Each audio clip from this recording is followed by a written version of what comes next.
Today on In the Studio, I'm going to address one of my most common questions, and that is addressing how an inseaming awl haft and an inseaming awl or outseaming awl go together and how you can get them apart and what happens if the hole is too big. I don't know why I've never thought to talk about this before, or maybe I have and I've just forgotten.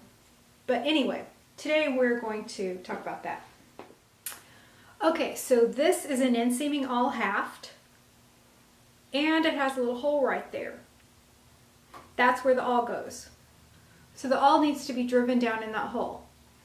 And as you can see, this particular hole is pretty big. I've got an inseaming awl here, and there's just no way that it would work because the hole has been drilled too big. That's not a big deal. So if you have an awl haft and the hole is either too big when you get it, or over time with pulling awls in and out, it's gotten too big, all you have to do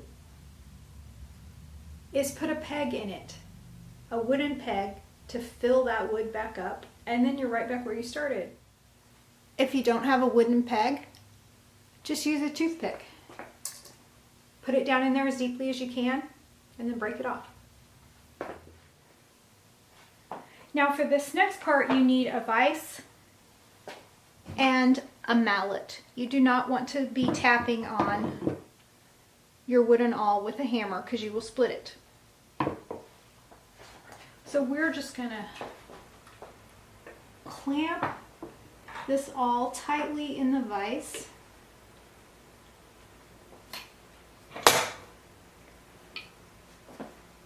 And then get it seated on there straight if we can.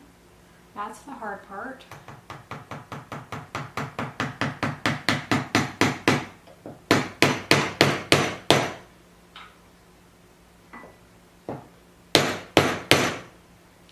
And just tap it until it's seated on there really well. And there we go. The awl and the haft are together. Now if you feel like you didn't get it quite in deep enough and it doesn't feel really stable, you can clamp it back, tap it a little bit more, and should the worst happen and you break your awl, and now you have a broken awl sticking out of your awl haft, then what you need to do is stick it back in the vise and just wiggle it and pull and wiggle it and pull until you wiggle it right back off.